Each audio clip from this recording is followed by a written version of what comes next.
Shalom, my brothers and sisters. Shalom, and welcome to Less Than 10 Minutes, Words to Yashar'al, Nation of Believers.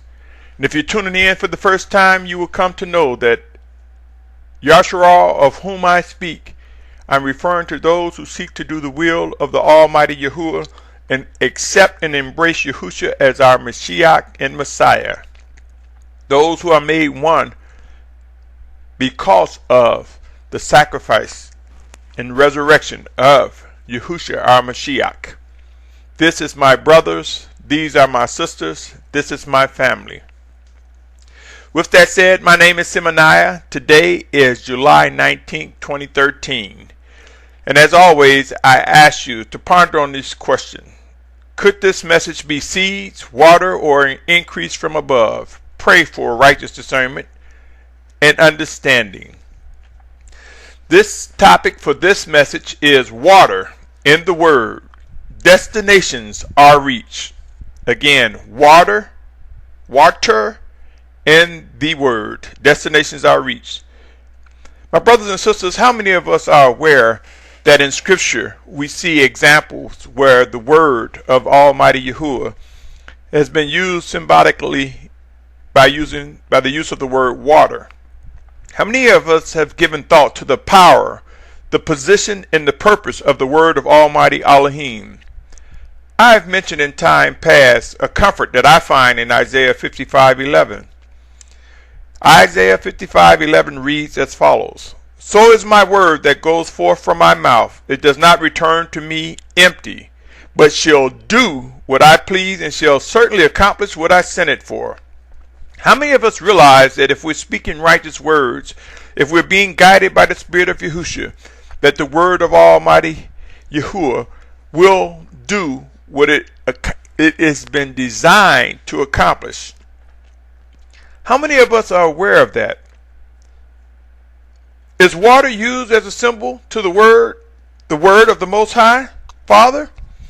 Consider Ephesians 5:25 through 27, and it reads as follows, starting with 5:25. This is Ephesians. Husbands, love your wives as Messiah also did love the assembly and gave himself for it, in order to set it apart and cleanse it with the washing of water by the word, in order to present it to himself a splendid assembly, not having spot or wrinkle or any of this sort, but that it might be set apart and blameless. The power of the word. Water. Washing of water by the word. You see, for as we receive the word, it cleanses us. It frees us from strongholds. If we are sensitive to the Spirit of Yahushua. See, it's not about throwing scriptures and saying the scripture should do this and the scripture should do that. It's about the Spirit making the word alive. Water moves. Water circulates. Water performs. John, 1st chapter, verse 1 through 3 reads as follows: In the beginning was the Word, and the Word was with Alahym, and the Word was Alahym. He was in the beginning with Alahym.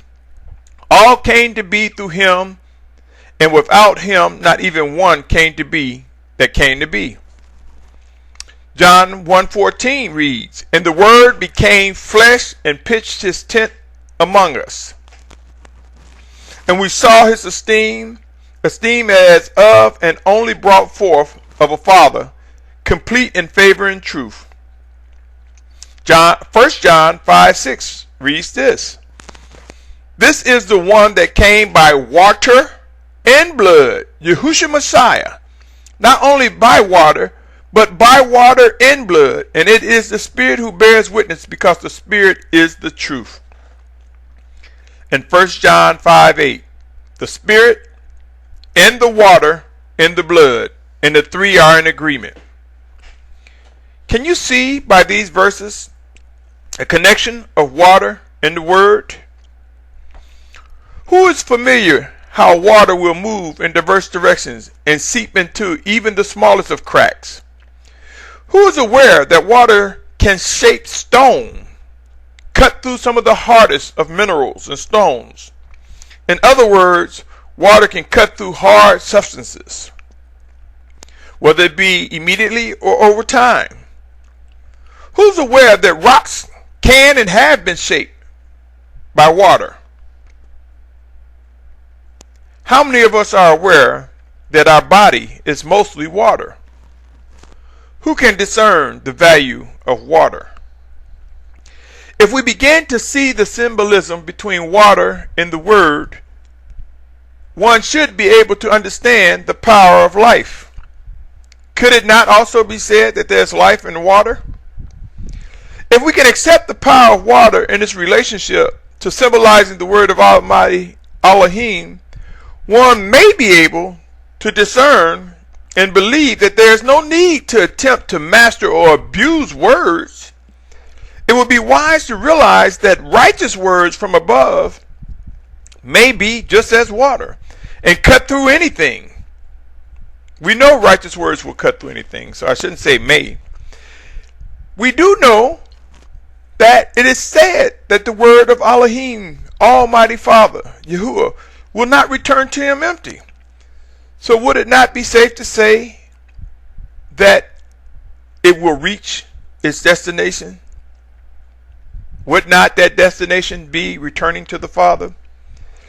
It would be wise to consider the pursuit of obedience, trust, and believe that righteous words will reach every intended destination and accomplish all that it is designed to perform. If we can receive this, this can take a serious load off our shoulders. It can take off the pressure where we think we have to do, or we need to try to push or hit people with scriptures or what we think might be righteous words. This will take a load off. It should take off the need to become self-appointed teachers, leaders. Wouldn't it be better, my brothers and sisters, to learn the voice of the Spirit of Yahushua and discover comfort in just obeying Him, worshiping and obeying His Spirit as He make His words alive, as He uses us to speak one to another? Isn't there also a time to be quiet, to be silent, to be still? Yes, there are also times to act. My brothers and sisters, it's time to learn how to righteously reason and participate in the iron sharpening iron effect. Let us come away from overzealous, being over anxious, and trying to hammer scripture in or perceive righteous information on people. Let us speak and step aside. Let us be obedient and know when to be silent. We may witness what actually occurs, whether the words, our communications function as seeds, water, or an increase. We may witness and we may not. It is not owed to us to see where every drop of water, where every word of Yahuah goes and what it does. But it is our obligation to seek to worship and obey Him.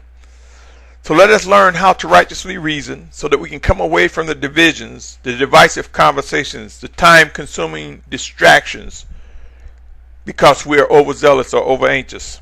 Let us learn how to embrace patience. Let us pursue righteousness. Let us pursue being obedient to the Most High. Again, knowing when to speak, when to type, record, and/or stop and just be still. Let us become wise, my brothers and sisters. Assume a wise position, my brothers, my sisters. Let us realize the power of the Word and how it can cleanse us and strengthen us and perfect the body. With all that said, my brothers and sisters, with all that said and done, until next time, I bid you shalom. Shalom. Shalom.